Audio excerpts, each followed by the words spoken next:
दोस्तों, हमने 3-4 वीडियोस डाली हैं 12th बाईपार्टाइट सेटलमेंट के बारे में। 12वां सेटलमेंट आ गया है, 2022 आ गया है और 12वां सेटलमेंट हमारा 31/10/2022 को ड्यू है, 1/11 से ड्यू है।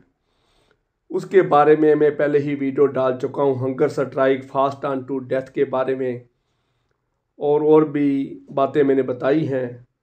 अब मैंने ये सीरीज़ शुरू कर ली है कि कैसे इसको टाइमली वेज रिवीजन करवाई जाए, टाइमली एक्शन हो। क्यों हमारा इतिहास मैंने सारा पढ़ा है, सभी बाईपार्टाइट सेटलमेंट लेट हुई है।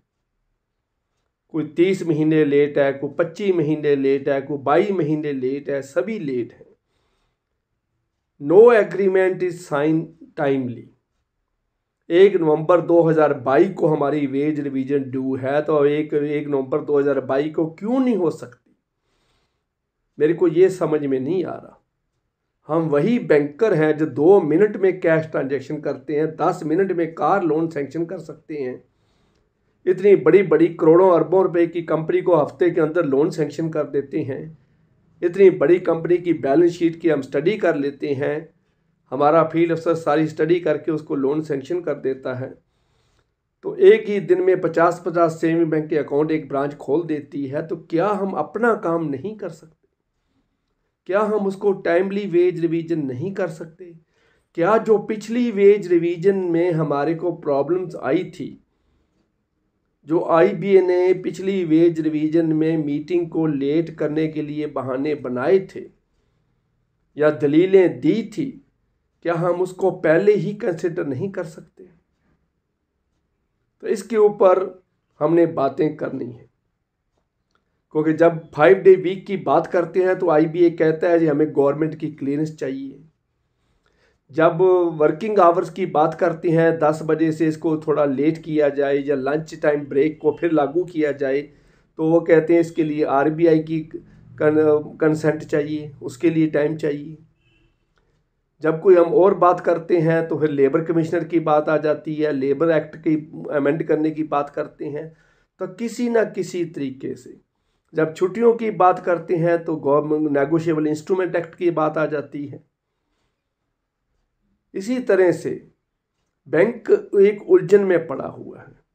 वेज रिवीजन के लिए हम आईबी के पास जाते हैं, छुट्टियों के लिए हम रिजर्व बैंक ऑफ इंडिया के पास जाते हैं, 5 डे बैंकिंग के लिए, 5 डे वीक के लिए हम गवर्नमेंट ऑफ इंडिया के पास जाते हैं, और इस कैश मैनेजमेंट के लिए फिर रिजर्व बैंक के इंडिया के पास जाते हैं। नेगोशिएबल इंस्ट्रूमेंट एक्ट जो है वो स्टेट गवर्नमेंट भी उसके अंदर छुट्टी कर सकती है, सेंट्रल गवर्नमेंट भी कर सकती है। तो कुछ ऐसे हालात हैं हमारे बैंक के, ऐसा सिस्टम बन चुका है कि 3 साल इसको लगने ही लगने हो गए हैं। और मैंने इसके ऊपर पोल करवाई है। दोस्तों बैंकर्स भाइयों, आप सभी ने मेरी पोल देख ली है, और पोल के बीच में मैंने एक क्वेश्चन पूछा है, how much time it will take. इसके बारे में मैं अगली वीडियो में बात करूंगा, कितना लोगों ने किया है। तो सभी भाइयों 3 पोल्स चल रही हैं। एक तो है वेज रिवीजन कितना टाइम लेगी, 4 ऑप्शन है। उसके लिए अरोड़ा सॉल्यूशन चैनल के कम्युनिटी टैब में जाइए, उसमें पोस्ट डाली हुई है, 4 ऑप्शन दिए हैं। एक कॉलम में आप टिक करिए जिस भी अपना करना चाहते हैं। 873 लोगों ने अभी तक तकलीफ़ करी है अपना ओपिनियन देने की।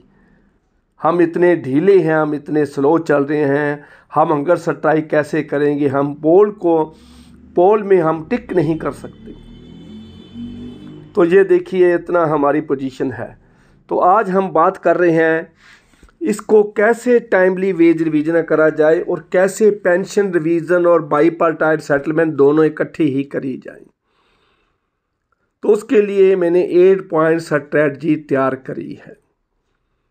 तो दोस्तों, मेरे भाइयों, मेरे व्यूअर्स, मेरे सब्सक्राइबर, मेरे बैंकर्स भाइयों, मेरे बैंक रिटायरीज भाइयों, देखिए यूट्यूब पर, सोशल मीडिया पर मैं बहुत देख रहा हूँ, रोज़ ही रात को और रोज़ सुबह जब मैं देखता हूँ एक नई वीडियो आई होती है। आज फलां रिटायरीज ऑर्गेनाइजेशन ने ये कर दिया, आज महिला मंडल फाइनेंस मिनिस्टर से मिल आई, आज उसने ये कर दिया, आज उसने वो कर दिया, आज उसने ये लेटर लिख दिया। सारे एवेन्यूज़ हम देख चुके हैं। कोर्ट को भी हमने देख लिया, IBA को भी देख लिया, UABU को भी देख लिया, तो सारे रास्ते हमने देख चुके हैं। तो अगली वीडियो में हम चार्टर ऑफ डिमांड के बारे में बात करेंगे, प्री 2002 रिटायरीज़ की भी बात करेंगे, प्री 86 रिटायरीज़ की भी बारे में बात करेंगे, एक्स सर्विस मैन के जो राइट्स हैं जो उनको मिलना चाहिए उसके बारे में भी बात करेंगे, PTS जो पार्ट टाइम स्वीपर्स बैठे हैं उसके बारे में भी बात करेंगे। और मुझे जो ज़्यादा ईमेल्स आई हैं, बहुत ज़्यादा ईमेल, बहुत ज़्यादा कमेंट्स में बार बार लिखा है, वो है हेल्थ इंश्योरेंस का प्रीमियम को कम करना और GST को ख़त्म करने के बारे में जो बात हुई है उसके ऊपर भी हमने करना है। लेकिन बहुत लंबे बातें हैं, बहुत लंबे टॉपिक्स हैं, तो आज मैं सिर्फ आपके साथ 8 पॉइंट स्ट्रेटजी की बात कर रहा हूँ। देखिए, हंगर स्ट्राइक के बारे में भी पोल डाली हुई है YouTube कम्युनिटी टैब पर। क्या हंगर स्ट्राइक होना चाहिए? आप जाके देखिए कितने % लोग हंगर स्ट्राइक की बात कर रहे हैं, कितने लोगों की ऑफर्स आ चुकी है। मुझे 21% का मैसेज मिल चुका है जो हंगर स्ट्राइक के लिए तैयार बैठे हैं। उनसे मैंने मोबाइल नंबर मांगा है, कॉन्टैक्ट नंबर मांगा है, तो वो आने के बाद हम उनसे बातचीत भी करेंगे। चलो, वो बातें चल रही हैं। 3-4 पोल्स कम्युनिटी टैब में है, सभी में अपना ओपिनियन दीजिए। Your valuable opinion is required now.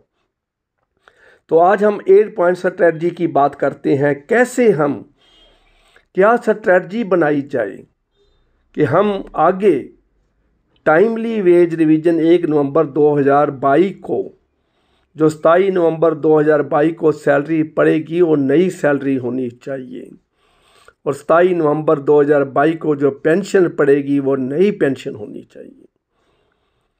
तो इसकी बात हम बात करते हैं, उसके लिए स्ट्रेटजी क्या है।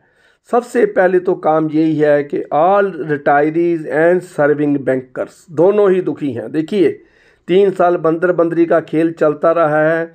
सर्विंग बैंकर्स को अभी तक स्टैग्नेशन इंक्रीमेंट नहीं मिला है, अभी तक उनका जो कई राइट्स उनको नहीं मिले हैं। ट्रांसपोर्टेशन अलाउंस जो हैंडीकैप्ड के बारे में अभी तक नहीं मिला है। तो कई इशू हैं, इसके लिए सभी दोनों ही इकट्ठे हो जाएं एक ही प्लेटफार्म पर, एक ही उनका व्हाट्सएप ग्रुप हो, मैसेज कन्वे करने के लिए उनका एक ही मेथड हो, दोनों के लिए एक ही जगह से मेथड जाए, मैसेज जाए तो अच्छा रहेगा। दूसरी बात है, दोनों मुजरम हैं UABU और IBA और मिनिस्ट्री ऑफ फाइनेंस। सबसे पहले हमें UABU के ऑफिस के आगे धरना देना है, प्रोटेस्ट करना है, और नंबर 2 पे IBA के ऑफिस के आगे धरना देना है। जब वो पूछेंगे, जो हाईलाइट हो जाएगा कि हम टाइमली वेज रिवीजन चाहते हैं, और हम ये भी चाहते हैं this is not 12th bipartite settlement only, not wage revision, this is pension revision agreement also.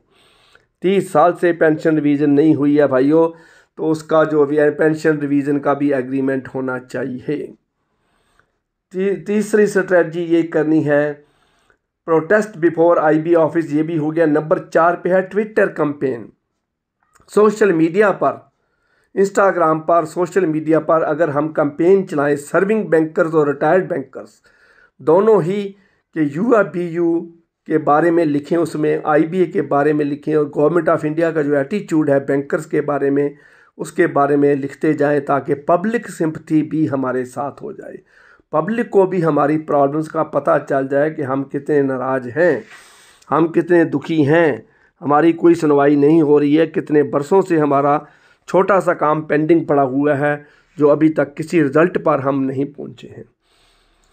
जो meeting labour commissioner and DFS and ministry of finance से मीटिंग्स कंटिन्यू करी जाएं, चाहे वो मेंबर पार्लियामेंट को साथ लेकर करी जाएं, चाहे बैंकर्स इकट्ठे होकर, सर्विंग बैंकर इकट्ठे होकर करें, रिटायर्ड बैंकर इकट्ठे होकर करें, ये ज़रूर काम किया जाए। क्योंकि लेबर कमिश्नर जो होता है, बीच में जब डेडलॉक आ जाता है UABU और IBA के बीच में, जब गवर्नमेंट के बीच में, तो बीच में लेबर कमिश्नर पड़ता है। तो इसलिए लेबर कमिश्नर के आगे भी उसको भी मीटिंग करना, उनको भी सारी प्रॉब्लम बताना ज़रूरी है। नंबर 7 पे आ जाता है nationwide protest at Jantar Mantar Delhi.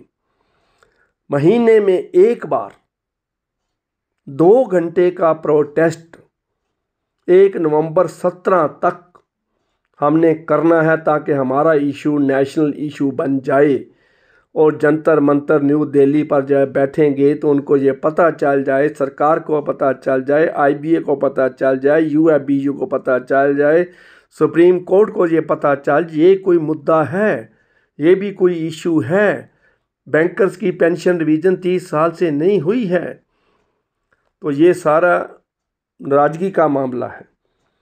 Number 8वीं स्ट्रेटजी जो है स्ट्राइक फ्राम 1 जुलाई 2022। अगर कोई भी कान पर जूं नहीं रेंगती है, कोई भी हमारी बात को सुनता नहीं है, तो सर्विंग बैंकर जो हैं हमारा साथ देंगे तभी हम आगे चल सकती हैं। जो 8वां पॉइंट है स्ट्राइक कॉल फ्राम 1 जुलाई 2022, क्योंकि 1/4 को हम चार्टर ऑफ डिमांड पेश कर सकते हैं। 6 महीने पहले, वैसे तो 1 मई बनता है, 1 मई से बनता है, लेकिन 1 अप्रैल को भी अगर हम तैयार करके 15 अप्रैल तक उनको भेज दें तो उनका हमारा ऊपर कोई ऑब्जेक्शन नहीं आ सकता है। हमने 10 दिन 15 दिन इसको एडवांस भेजना है। दूसरी बात यह है कि अगर सुनवाई अप्रैल में, मई में, जून 3 महीने 90 डेज तक हमारे चार्टर ऑफ डिमांड के ऊपर कोई सुनवाई नहीं होती है, नेगोशिएशन स्टार्ट नहीं होती है, यूएफबीयू भी कोई मूवमेंट नहीं करती है, आईबीए भी कोई मूवमेंट नहीं करती है, तो सर्विंग बैंकर्स अगर स्ट्राइक पर चले जाए, नहीं जाते, अगर यूएफबीयू सपोर्ट नहीं करती है, स्ट्राइक की कॉल नहीं देती है, वो तो सर्विंग बैंकर मास कैजुअल लीव ले सकते हैं, क्योंकि सर्विंग बैंकर यूनियन के साथ नाराज़गी मोल नहीं लेना चाहते और हम भी आपको इसके लिए मजबूर नहीं करेंगे। तो डरते हैं कुछ लोग, ट्रांसफ़र से भी डरते हैं, किसी तरह का को बखेड़ा खड़ा कर देंगे उससे भी डरते हैं। तो आपने क्या करना है, मास कैजुअल लीव ले सकते हैं, सारी बैंकिंग इंडस्ट्री एक दिन के लिए बंद हो जाए ताकि सारे नेशन को ये पता चल जाए कि बैंकर्स बहुत नाराज़ हैं। बैंकर इंडिया में 127वें नंबर पर पे पैरिटी में आ चुके हैं। They are getting lowest pay, they are doing high risk job, they are serving as a corona warriors, they are doing very risky job, they are working in a complaint prone zone, जहाँ पर शिकायत का 100% तो क्या 101% chance है शिकायत होने का। और बैंक ने customer misbehave as a gross misconduct कर दिया है 11th बाईपार्टाइट सेटलमेंट में। कस्टमर की कंप्लेंट आ जाए, कोई भी काम हो, गलती कस्टमर की हो, बीच में जो लिख देता है कि स्टाफ ने मेरे साथ मिसबिहेव किया, ये लाइन पक्की है और बैंक ने इसी बात को पकड़ा है, misbehave with a customer is a gross misconduct. 10वीं बाईपार्टाइट सेटलमेंट में ये माइनर मिसकंडक्ट था, 11th बीपीएस में ये ग्रॉस मिसकंडक्ट हो गया है और 12वीं बीपीएस में इसको ख़त्म करना है। ये बहुत ख़तरनाक क्लास है, इसको हमने ख़त्म करवाना है 12वीं बीपीएस में, इस बार में हो जाए। तो वीडियो बहुत लंबी होती जा रही है। 8 पॉइंट स्ट्रैटेजी को कामयाब करना है। 3-4 पोल जो कम्युनिटी टैब में चल रहे हैं वो करने हैं। उसके नीचे, वीडियो के नीचे कमेंट्स लिखना है कि क्या इसको स्ट्रैटेजी को और बढ़ाया जा सकता है, इसको आप लोग कैसे इम्प्लीमेंट करोगे। देखिए, मैं यूट्यूबर हूँ, मेरा काम है आपको रास्ता बताना। मैं रिटायरीज़ को, सर्विंग बैंकर्स को रास्ता बता सकता हूँ, मैं सभी के साथ चल नहीं सकता। चलना आपको है, आपने पेंशन रिवीजन करवानी है, आपने वेज रिवीजन करवानी है, आपने अपने स्टैग्नेशन इंक्रीमेंट, आपने डीए न्यूट्रलाइजेशन, आपने प्री 86 रिटायरीज, आप लोग ही हैं। तो आप सभी ने मेरी बात को मानना है, मेरे बताए हुए रास्ते पर चलना है। मेरी कहीं गलती है मुझे कमेंट्स में लिखें, मुझे सुझाव दें। आई वैल्यू योर सजेशन, तो उसको करते जाएं, कमेंट्स में लिखते जाएं। 8 पॉइंट स्ट्रेटजी है, और भी कोई स्ट्रेटजी के पॉइंट्स हैं जो हम यूएफबीयू को कंपेल कर सकते हैं, आईबीए को कंपेल कर सकते हैं, गवर्नमेंट को कंपेल कर सकते हैं, ताकि हमारी जो वेज रिवीजन है वो 1 नवंबर 2022 तक फाइनल हो जानी चाहिए। पर दुख की बात यह है कि 4 साल बीत चुके हैं, अभी भी रेजिडुअल इश्यूज़ पर हमारी आईबीए से बातचीत चल रही है और फाइनल नहीं हुई है। पेंशन रिवीजन के लिए कितनी कमेटीज़ बन चुकी हैं, पार्लियामेंट्री स्टैंडिंग कमेटी बन चुकी है, आईबीए की कमेटी बन चुकी है, कोर्ट में केसेस पेंडिंग है, उनके ऊपर भी कोई रिज़ल्ट नहीं निकला है। पर चलो आज की वीडियो को मैं यहीं विराम देता हूं, अपने शब्दों को मैं यहीं विराम देता हूं। और मुझे आशा है कि वीडियो को भाइयों ज़्यादा से ज़्यादा शेयर कर दिया करो। इसी को भी हंगर स्ट्राइक मान लो, इसी को भी कुछ करो। मुझे सब्सक्राइब करने से पैसा ज़्यादा नहीं मिलता है भाइयों। आपको पता है यूट्यूब के सब्सक्राइबर बढ़ जाएं तो पैसा ज़्यादा नहीं मिलता है, मुझे अगली वीडियो डालने का उत्साह मिलता है। वीडियो को लाइक करते जाएं, शेयर करते जाएं ताकि सभी के पास मैसेज पहुंच जाए। मुझे बहुत दुख है, 10 लाख बैंकर्स हैं, 5 लाख रिटायरीज हैं, 15 लाख हैं, उनके फैमिली मेम्बर डाल के 60 लाख बन जाता है। तो और वीडियो के ऊपर व्यूज़ आते हैं 10,000, 15,000, 16,000, इससे ज़्यादा व्यूज़ ही नहीं आते हैं। सब्सक्राइबर हमारे बढ़ने का नाम ही नहीं लेते हैं। सारे महीने में 100 सब्सक्राइबर बढ़ता है। तो 60 लाख की फैमिली हमारे साथ है, तो 60 लाख हमारे सब्सक्राइबर क्यों नहीं हुए? क्या हमारा एक बैंकर 5 लोगों से सब्सक्राइब नहीं करवा सकता है? तो ऐसा ही है, व्यूज़ भी बढ़ाए जा सकते हैं, सब्सक्राइबर बढ़ाए जा सकते हैं। ज़्यादा से ज़्यादा शेयर करके ज़्यादा से ज़्यादा ग्रुप्स में इसको आगे भेजा जा सकता है। तो मुझे आशा है मेरी बात मान जाओगे, शेयर, लाइक और सब्सक्राइब करना नहीं भूलोगे और अपने कमेंट्स देना ज़रूरी समझना। इस बार मुझे आपके कमेंट्स की बहुत ज़रूरत है। Thank you very much.